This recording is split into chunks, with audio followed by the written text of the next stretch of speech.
watching Our Flag Means Death on HBO Max, which if you haven't watched it, it's a rom-com and it's amazing. And like I just meant to watch it, you know, casually, and it ended up like completely debilitating my ability to be productive. That's just how my brain works sometimes. Because I don't know, I haven't, well, I guess the best way to describe it is I haven't had a single thought in 5 weeks. But I'm back and I plan to start uploading regularly again, and I apologize for the absence. And oh my gosh, thank you guys so much for 200 plus subscribers already. It sort of just came out of nowhere because like I dropped off the earth for a little bit and then I came back and my first video had a lot of views and I was like, okay. But like last time I checked my subscribers, I had like 30 and then I come back to like 240 and I'm like, oh, okay. But thank you for all of the lovely comments and for subscribing. I didn't get any recommendations this time around, so I thought that I would do something that sounded pretty fun to me. So I've chosen 3 books that are in my room. They usually are on this wardrobe dresser thing over here.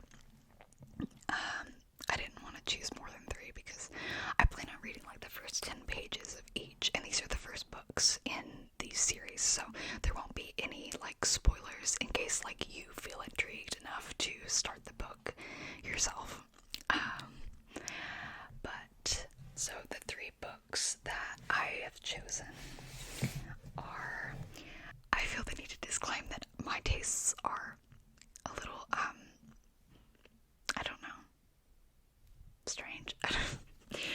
Because like probably not what you think I'm gonna pull out, but the 3 books that I've chosen. So the first book I have here is Red Dragon by Thomas Harris,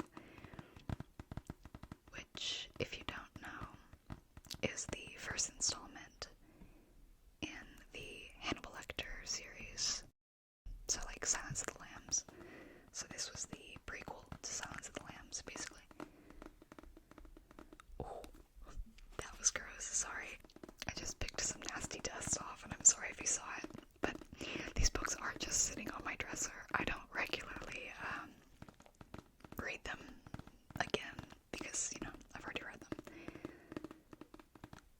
But yeah, it's got and I really don't know what this cover is meant to intend. Like, it's just kind of red.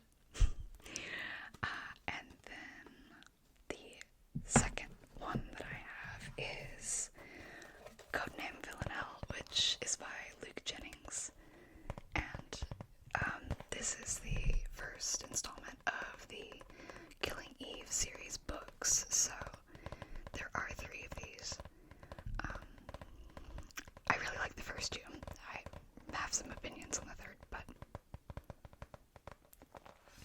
And then finally I have a bit of a larger one.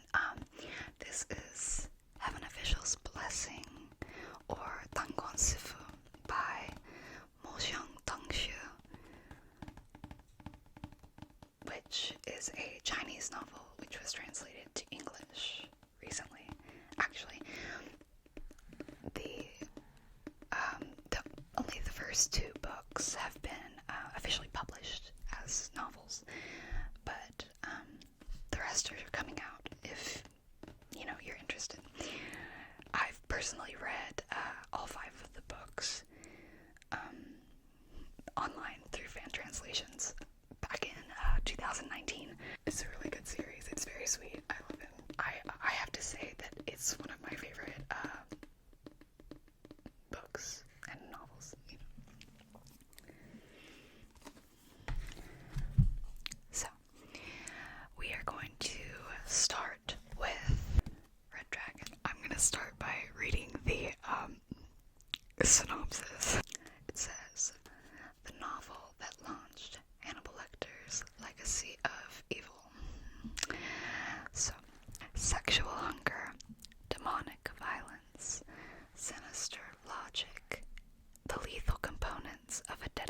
formula driving a psychopath in the grip of an unimaginable delusion. He is a boastful killer who sends the police tormenting notes, a torturing monster who finds ultimate pleasure in viciously murdering happy families, and he calls himself the Red Dragon.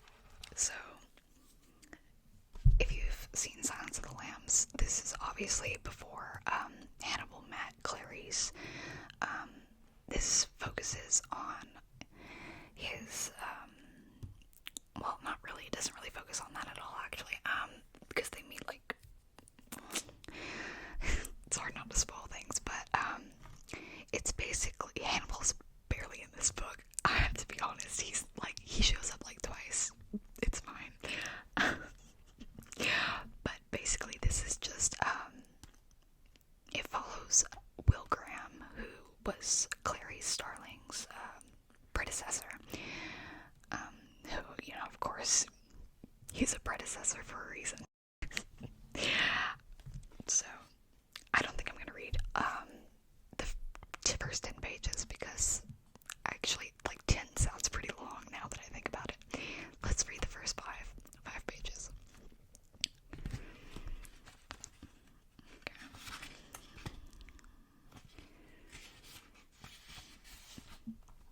Okay, so, Chapter 1. Will Graham sat Crawford down at a picnic table between the house and the ocean and gave him a glass of iced tea. Jack Crawford looked at the pleasant old house, salt-silvered wood in the clear light. "I should have caught you in Marathon when you got off work," he said. "You don't want to talk about it here." "I don't want to talk about it anywhere, Jack. You've got to talk about it, so let's have it. Just don't get out any pictures. If you brought pictures, leave them in the briefcase. Molly and Willie will be back soon." "How much do you know?"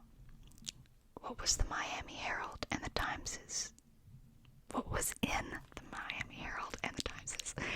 The Times. I'm so sorry. Graham said, "2 families killed in their houses a month apart. Birmingham and Atlanta. The circumstances were similar. Not similar. The same. How many confessions so far?" 86. "I called in this afternoon," Crawford said. "Cranks. None of them knew details. He smashes the mirrors and uses the pieces. None of them knew that."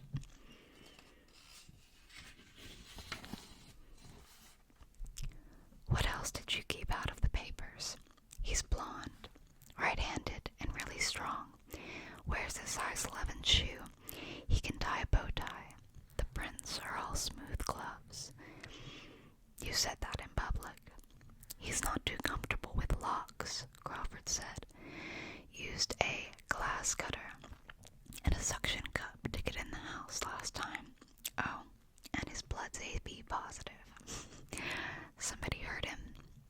Not that we know of. We typed him from semen and saliva. He's a secretor." Crawford looked at the flat sea. "Well, I want to ask you something. You saw this in the papers. The second one was all over the TV. Did you ever think about giving me a call?" "No." "Why not?" "There weren't many details at first on the one in Birmingham. It could have been anything. Revenge. A relative. But after the second one, you knew what it was." "Yeah, a psychopath. I didn't call you because I didn't want to.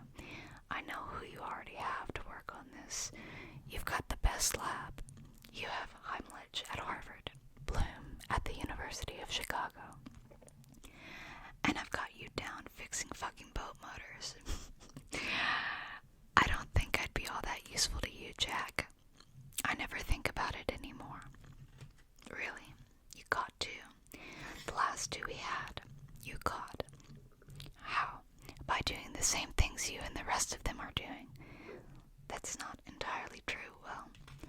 It's the way you think." Okay, I know I said I was gonna do 10 pages, but I'm gonna go ahead and stop there so we can move on to our next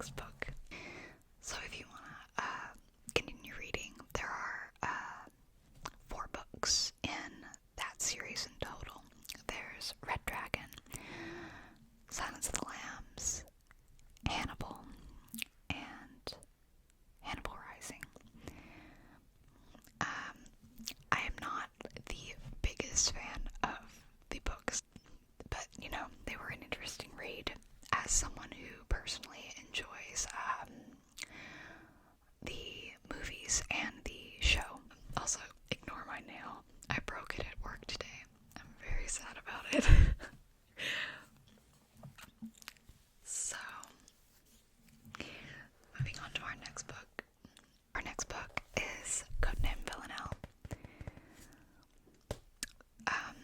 Which, if you've watched the series, this book follows that pretty closely. There are some major, divergences, such as characters being named differently and, actions being differently, but it's got relatively the same vibe as the first season.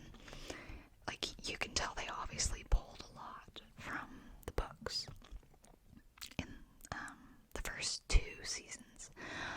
I think, it really falls off of the books around season 3 and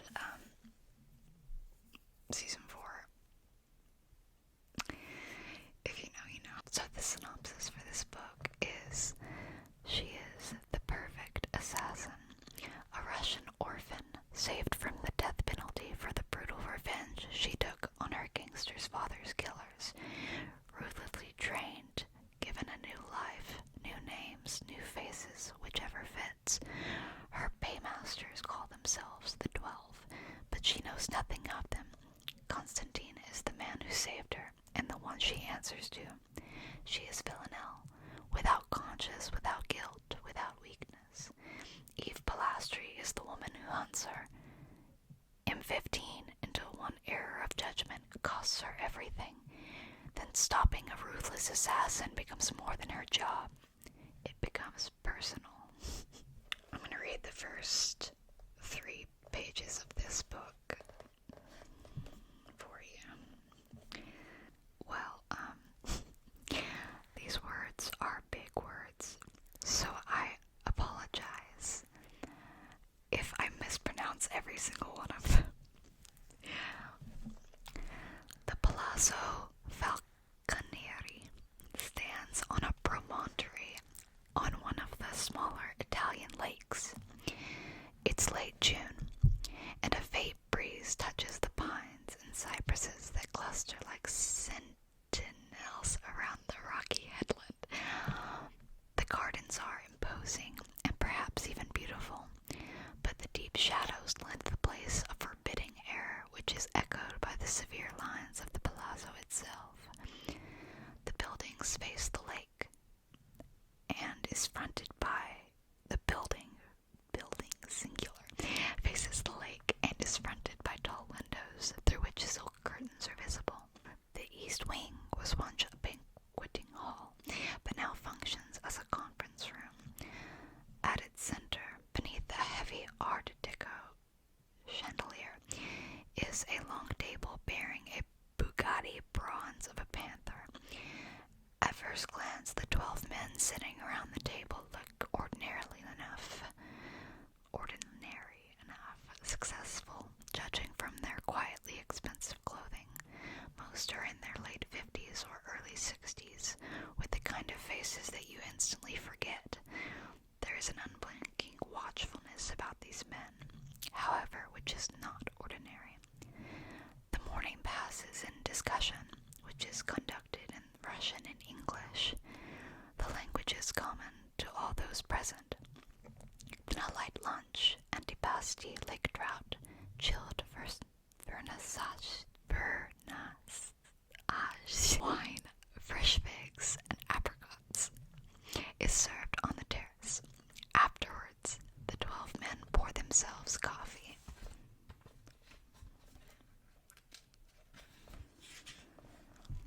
Contemplate the breeze-ruffled expanse of the lake and pace in the garden. There are no security people, because at this level of secrecy, security people themselves become a risk. Before long, the men have returned to their places in the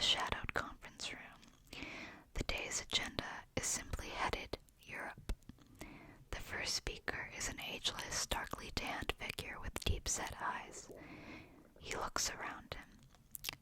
This morning, gentlemen, we discussed Europe's political and economic future. We talked in particular about the flow of capital and how this can best be controlled.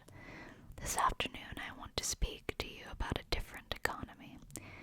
The room darkens, and the 12 turn to face the screen on the room's north wall, showing an image of the Mediterranean port, of container ships and ship-to-shore gantry cranes. Palermo, gentlemen. Today the principal point of entry for cocaine into Europe, the result of a strategic alliance between the Mexican drug cartels and the Cilician mafia.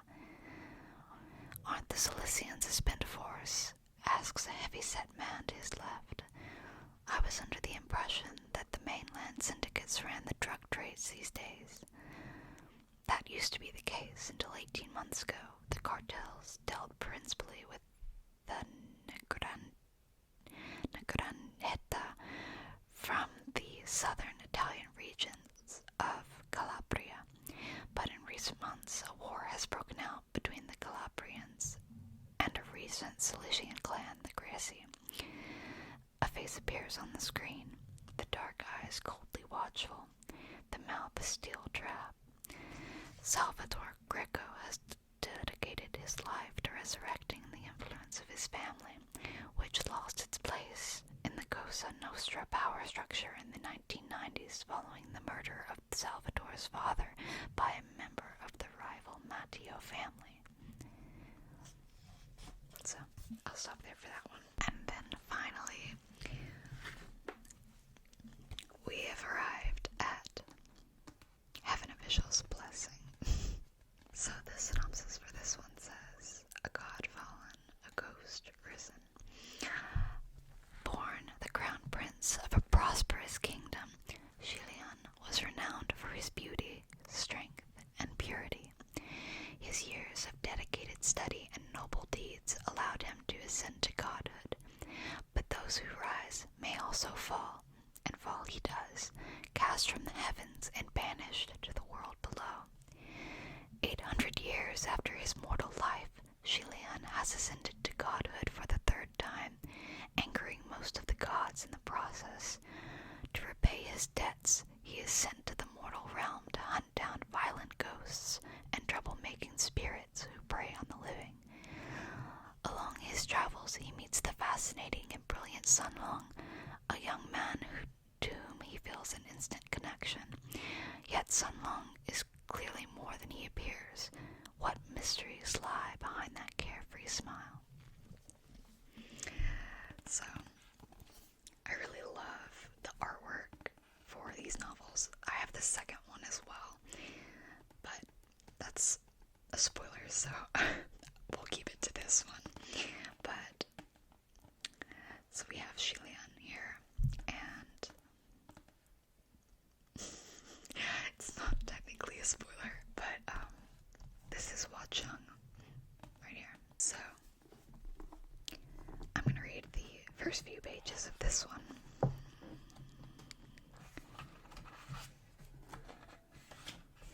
This one is substantially longer than the other two. Among all the deities of heaven, there was one famous laughingstock of the three realms. Legend has it that 800 years ago, there was an ancient kingdom of the Central Plains called the Kingdom of Shanla. The Kingdom of Shanla was a vast and bountiful land. There were 4 treasures within it, abundant and handsome beauties, vibrant music, and marvelous literature, gold and gems, and their one infamous crown prince. What would be the best way to describe this crown prince? Well, he was a unique man. He was beloved by the king and the queen, and they doted upon him exorbitantly. They would often say with pride, "My son will become a great ruler in the future, and his good name will echo down through history." However, the crown prince was not interested in imperial power or wealth in the mortal realm at all. What he was interested in his own words, was, "I want to save the common people." When he was young, the Crown Prince focused solely on his cultivation, and there were 2 short tales that were widely spread of his time on that path.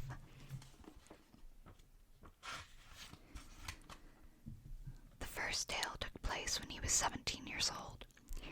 That year, a grand Shanghuan, heavenly ceremonial procession, took place in the kingdom of Shenla.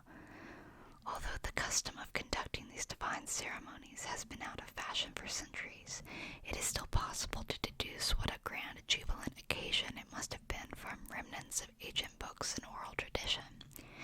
The wondrous Shangyan festival upon the grand avenue of divine might sees people gathered on either side of the grand street, with royals and nobles talking and laughing in merriment atop the high platforms. The glorious royal warriors, bed-decked in armor, opened the paths while maidens danced elegantly, their fair hands scattering flowers, and who could say whether the flowers or the maidens were more beautiful? From within the golden carriage came a marvelous music that drifted across the entire imperial city, and at the rear of the procession was a grand stage pulled by 16 white horses in golden bridles.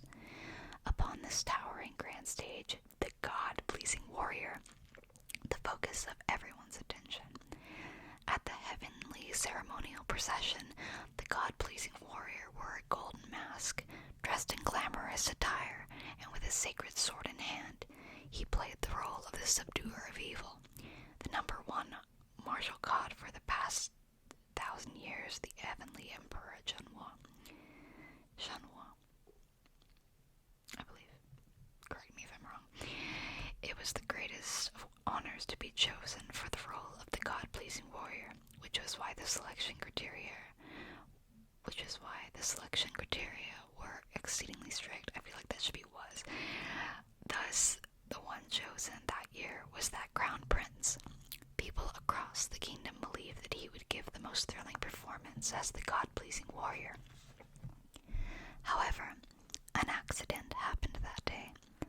During the third tour of the procession, it passed by a city wall that was hundreds of meters tall. At the time, the martial god upon the grand stage was just about to strike the demon down. It was the climax of the performance, with people on both sides of the street at the height of excitement. The top of the city wall was swarmed with crowds clamoring to watch the show, pushing and shoving each other to get the best view. At that moment, a small child fell from the edge of the wall. The screams of the crowd reached to the heavens, just when everyone thought this child would stain the grand avenue of divine might with blood. The crown prince looked up, leapt into flight, and caught the boy. The people only saw a glimpse of a white silhouette that flew like a soaring bird before the crown prince landed with that small child in his arms. The golden mask fell, revealing the young, handsome face behind it. In the next second, cheers erupted. The people were thrilled and joyous, but the state of the preceptors of the Royal Cultivation Hall were troubled. They had never imagined such a huge mishap would occur. This was ominous luck, the gravest of misfortunes. Every trip the grand stage made around the imperial capital symbolized 1 year of peace and harmony within the kingdom. Now that it was cut short, did that not mean the invitation of disaster?